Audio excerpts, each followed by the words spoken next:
Hello students, स्वागत है आपका अपने YouTube channel unique study point easy to learn में। तो स्टूडेंट्स, आज से हम क्लास 12th मैथमेटिक्स स्टार्ट कर रहे हैं और आज हम पढ़ने वाले हैं अध्याय 1 जिसका नाम है संबंध एवं फलन। इसकी प्रश्नावली 1.1 का परिचय, पूरा कंसेप्ट क्लियर करने वाले हैं ताकि आप जब एक्सरसाइज 1.1 को लगाएं तो आपको कोई भी प्रॉब्लम ना आए। और जो अपन लोग पढ़ रहे हैं वो न्यू एनसीईआरटी बुक से पढ़ रहे हैं जो कि आपके सेशन 2023-24 बोर्ड एग्ज़ाम के लिए है। ठीक है, तो एक चीज़ मैं और आपको बता दूं, जो 12th स्टैंडर्ड में अध्याय 1 है आपका, चैप्टर नंबर 1 है संबंध एवं फलन।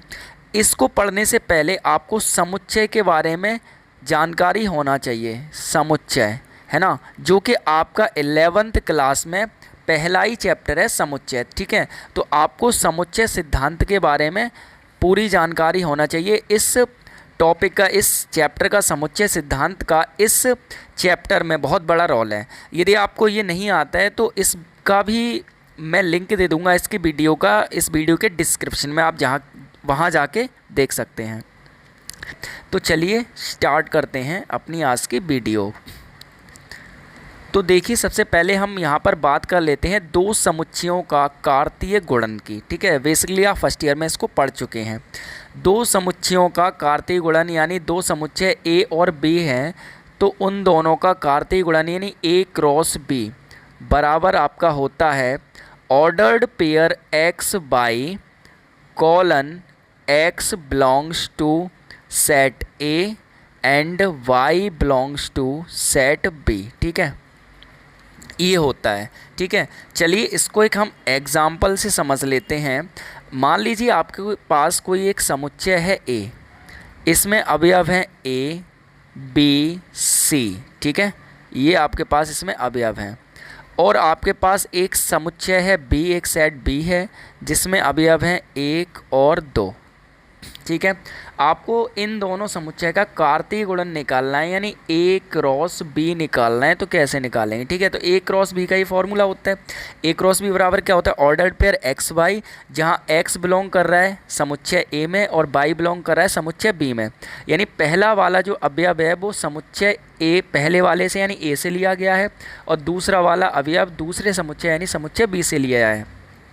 तो चलिए इसको निकालते हैं। तो यहाँ देखिए, पहला अवयव हमें ए से लेना है, तो यहाँ पे कितना ए, तो ये हो जाएगा ए का रिलेशन किससे? 1 से। ठीक है, तो ये हो जाएगा। उसके बाद ए का रिलेशन किससे? यहाँ पे 2 है तो ए का रिलेशन 2 से हो जाएगा। उसके बाद यहाँ पे ए के बाद कितना? बी, तो बी ले लेंगे तो बी का रिलेशन 1 से और उसके बाद बी का रिलेशन 2 से। ठीक है, उसके बाद सी ले लेंगे तो सी का रिलेशन 1 से और सी का रिलेशन 2 से। ठीक है, तो ये निकल के आ गया दो समुच्चय ए और बी का कार्तीय गुणन ए क्रॉस बी। ठीक है, तो इसको हम इस तरह से हम निकालते हैं दो समुच्चय के कार्तीय गुणन को। आई होप आपको अच्छे से समझ में आ गया होगा। चलिए आगे बढ़ते हैं। अब हम बात कर लेते हैं यहाँ पर संबंध की। संबंध क्या होता है? बेसिकली आप इस शब्द से भली बात परिचित है। संबंध यानी रिलेशन। मान लीजिए राम का श्याम का दोनों का एक संबंध है भाई का, यानी राम श्याम का क्या है? राम श्याम का भाई है। तो इन दोनों के बीच में एक संबंध क्या है? कि भाई हैं, है ना। तो ये एक रिलेशन हो गया। बहुत सारे रिलेशन होते हैं, आपको अच्छे से पता है, लेकिन मैथमेटिक्स में भी इस टाइप के रिलेशन होते हैं। जैसे मैं कहूँ कि 5 का स्क्वायर बराबर होता है किसके? 25 के, है ना। तो 5 और 25 के बीच में एक रिलेशन है। क्या रिलेशन है? कि 25 जो है ना वो 5 का स्क्वायर है, वर्ग है। ठीक है, तो इस तरह मैथमेटिक्स में भी रिलेशन होते हैं। तो चलिए इसको देख लेते हैं। संबंध को क्या कहता है ये? कि समुच्चय ए से समुच्चय बी में परिभाषित संबंध आर ए क्रॉस बी का उप समुच्चय होता है। ठीक है, तो उप समुच्चय क्या होता है? फर्स्ट ईयर में आप पढ़ चुके हैं। समुच्चय सिद्धांत मैंने बताया, उसमें ये दे रखा होता है।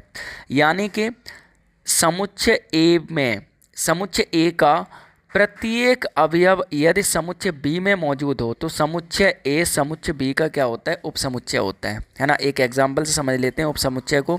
मान लीजिए समुच्चय ए में अवयव हैं 1 2।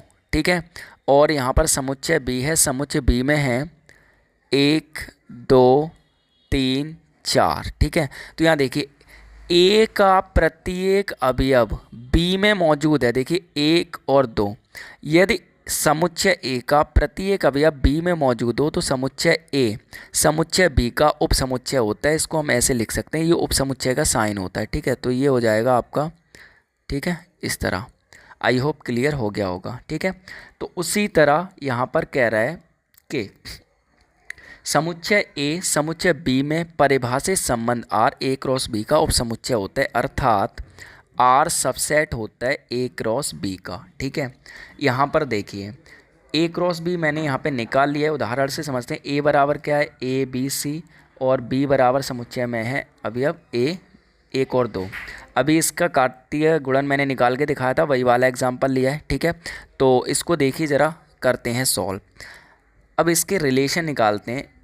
R1 बराबर निकाल लेते हैं, R2 निकाल लेते हैं और R3, यानी 3 रिलेशन निकाल लेते हैं अपन लोग, ठीक है। तो यहाँ पर पहला रिलेशन निकालता हूँ। मान लीजिए एक समुच्चय एक ये है और बी ये है। ए वाले समुच्चय में देखिए ए बी सी अवयव हैं, तो ए बी सी ये वाले अवयव हैं किसमें, समुच्चय ए में। और बी में कितने हैं, 1 2 और 2 ही है ना, तो 2 अवयव इसमें हैं, ठीक है। तो यहाँ पे लिख लेते हैं, ये इसको हटा देते हैं, ये अवयव नहीं है यहाँ पे, 1 और 2 अवयव हैं, ठीक है। इन दोनों में एक संबंध है क्या, R1, कि ए का संबंध 1 से है, बी का संबंध 1 से है और सी का संबंध 2 से है, ठीक है। तो यहाँ पे देखिए लिख लेता हूँ, R1 क्या निकल के आया, ए का संबंध किससे है, 1 से, और बी का संबंध किससे है, 1 से, और सी का संबंध किससे है, 2 से। यानी R1 निकल आया, एक इनके बीच में संबंध निकल के आ गया। चलिए अब दूसरा देखते हैं। तो देखिए यहाँ पर एक समुच्चय है A और एक समुच्चय है B। इसमें A B C ये अवयव हैं, ठीक है। और इसमें 1 2 ये 2 अवयव हैं, ठीक है। अब मान लीजिए A का संबंध है 1 से, B का संबंध है 2 से, और C का भी संबंध है किससे, 2 से। तो यहाँ पर एक निकल के आया, इन दोनों के बीच में एक रिलेशन है, इसे मैं नाम दे देता हूँ, क्या है, R2, ठीक है। तो R2 बराबर A का संबंध किससे है, 1 से, ठीक है, और B का संबंध किससे है, 2 से, ठीक है, और C का संबंध किससे है, 2 से। एक रिलेशन ये निकल के आ गया, ठीक है।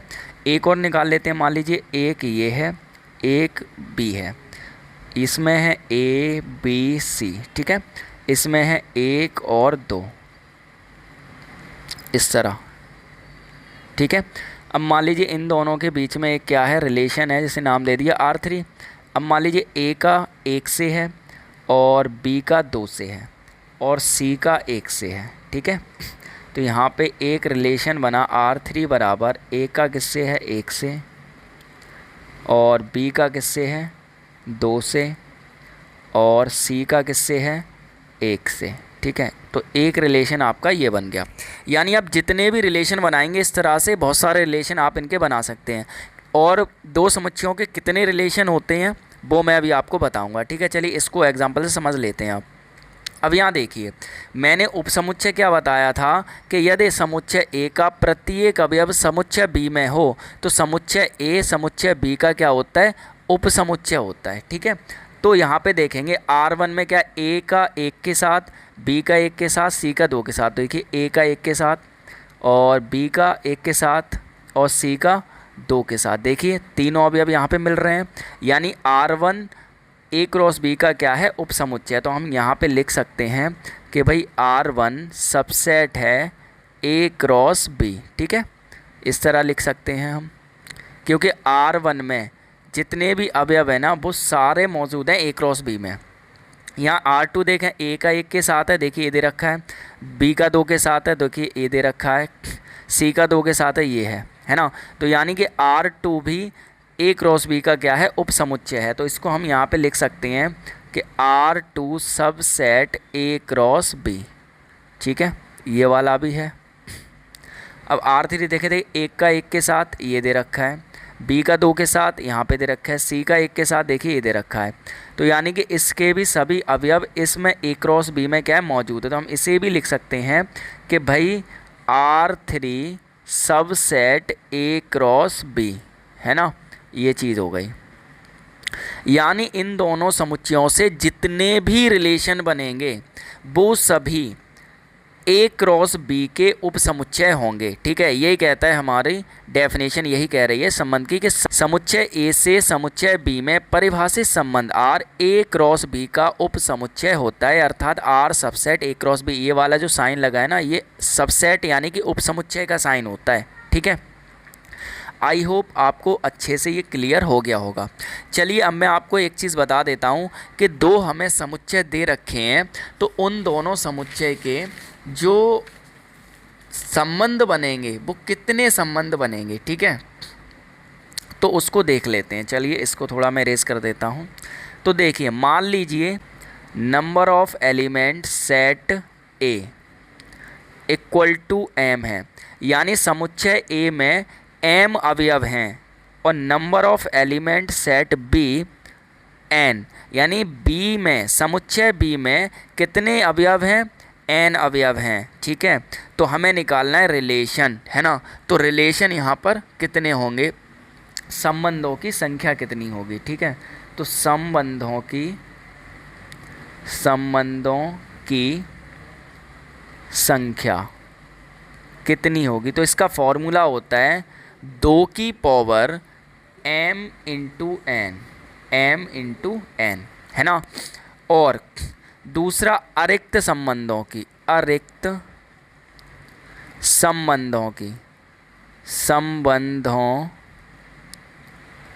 की संख्या, इसका फॉर्मूला कितना होगा, तो इसका फॉर्मूला होगा 2 की पावर m n माइनस 1। ठीक है, यानी कि आपको पता है एक हमारा रिक्त संबंध होता है, क्या, रिक्त संबंध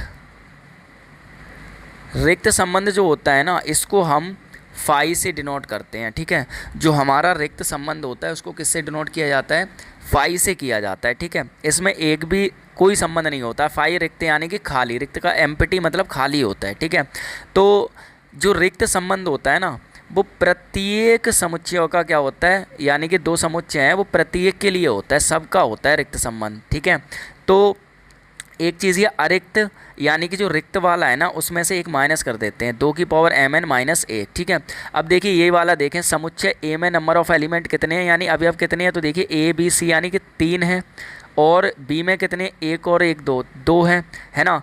तो ये कितना हो जाएगा, 2 की पावर एम बराबर कितना है 3, और 2 एन बराबर कितना है 2, तो 3 दूनी 6, तो 2 की पावर 6, यानी 2 दूनी 4 दूनी 8 दूनी 16 दूनी 32 दूनी 64, यानी कि संबंधों की संख्या इसके कितनी होगी, 64 संबंध बनेंगे, इससे 64 रिलेशन बनेंगे। ठीक है, और अगर पूछे इन दोनों समुच्चयों के अरिक्त संबंधों की संख्या, तो 64 में से घटा दो तो कितने बनेंगे, 63 संबंध बनेंगे जो कि अरिक्त होंगे। ठीक है, रिक्त तो सबके लिए होता ही होता है।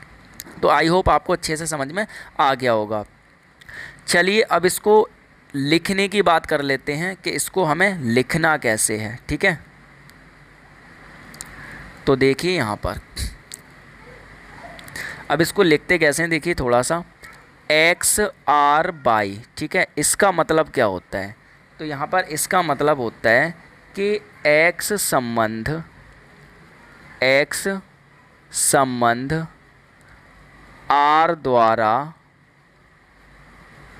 बाई से संबंधित है। ठीक है, संबंधित है। ठीक है, कहीं पे ये लिखा हुआ है एक्स आर बाई, तो इसका मतलब क्या है कि एक्स संबंध आर द्वारा बाई से क्या है, संबंधित है।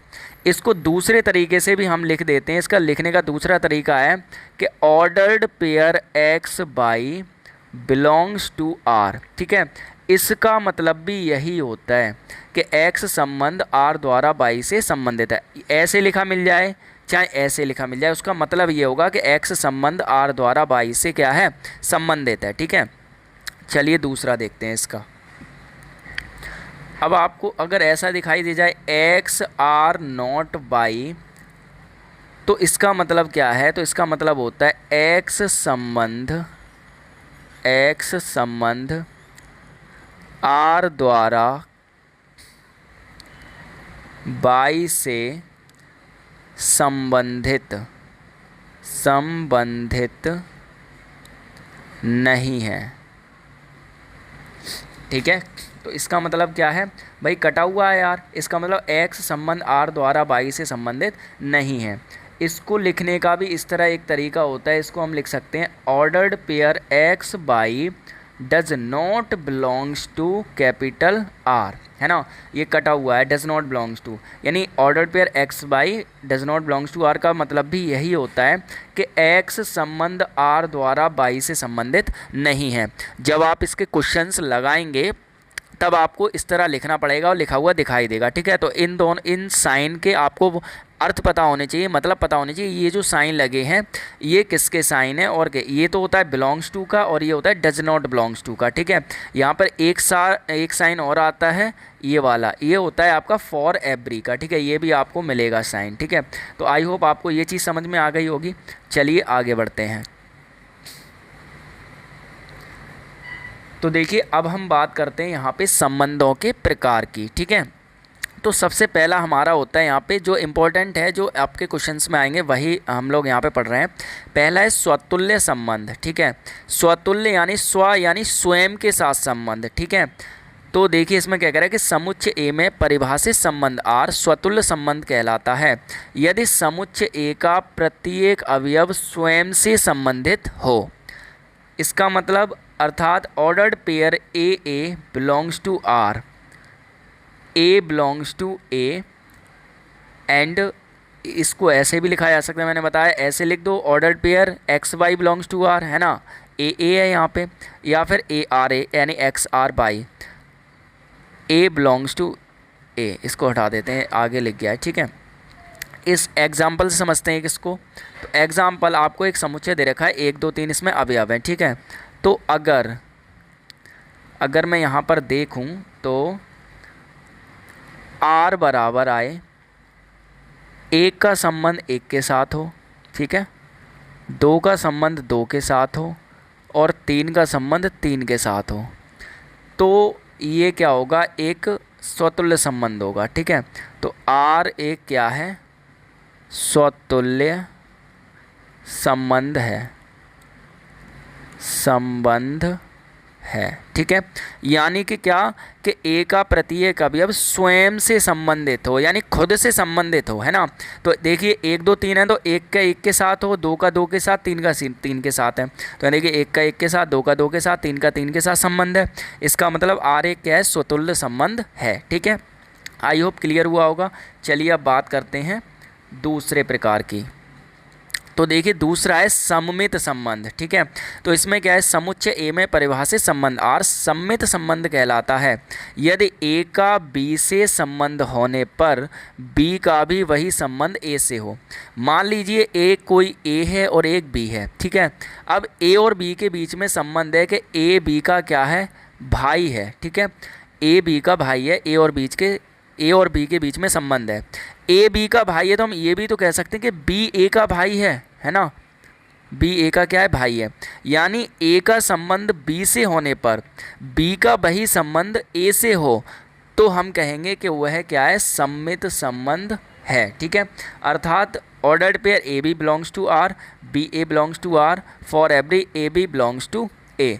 तो यहाँ पर देखिए इसको लिख सकते हैं ordered pair a b belongs to R. ठीक है, यानी ए का बी के साथ संबंध होने पर b a belongs to R, a का बी से संबंध होने पर बी का ए से संबंध हो तो हम कहेंगे कि वो क्या है, सममित संबंध है, for every a b belongs to set A. ठीक है, तो ये चीज़ आपको समझ में आ गई हो कि ए का बी से संबंध होने पर बी का वही संबंध ए से है तो वो क्या होगा, सममित संबंध होगा, अदरवाइज़ नहीं होगा। ठीक है, जैसे मैंने ऐसे बताया ए बी का भाई है तो हम ये भी कह सकते हैं बी ए का भाई है, तो ये क्या है, सममित संबंध है। अगर मैं कहूँ कि ए बी का क्या है, पिता है, ए बी का क्या है, पिता है, तो हम ये नहीं कह सकते बी ए का पिता है, भाई बी ए का बेटा है, कोई पिता का पिता नहीं हो सकता अपने, है ना, तो ये वाला आपका सममित संबंध नहीं होगा। ठीक है, तो आई होप आपको समझ में आया होगा। चलिए आगे बढ़ते हैं। अगला है नंबर 3, संक्रामक संबंध। अब देखिए इसमें क्या कह रहा है, समुच्चय ए में परिभाषित संबंध आर संक्रामक संबंध कहलाता है। यदि ए का संबंध बी से और बी का संबंध सी से होने पर ए का वही संबंध सी से हो, अर्थात ए का संबंध बी से होने पर ordered pair a b belongs to R, a का संबंध बी से होने पर और बी का संबंध सी से होने पर भाई सिंपल सी बात है, ए का वही संबंध किससे हो, सी से हो। For every a b belongs to a b and c, a b and c belongs to R, ठीक है। ये है, देखिए ए का संबंध बी से और बी का संबंध सी से होने पर ए का वही संबंध किससे होना चाहिए, सी से होना चाहिए। अब एक एग्जांपल से समझते हैं थोड़ा सा। मान लीजिए ए और बी और सी, ए बी का भाई है, ठीक है, और बी सी का भाई है, ठीक है।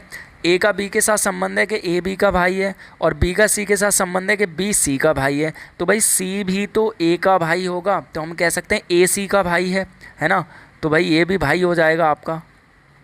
बात समझ में आ गई, ठीक है। तो इस तरह ए का संबंध बी से और बी का संबंध सी से होने पर वही संबंध ए का सी से होना चाहिए, तो वो संक्रामक संबंध होगा, ठीक है।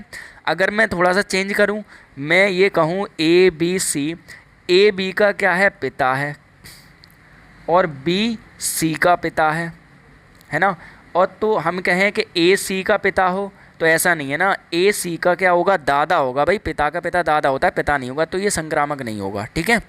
तो इसी प्रकार के आपके क्वेश्चंस आएंगे। आई होप आपको ये क्लियर हो गया होगा।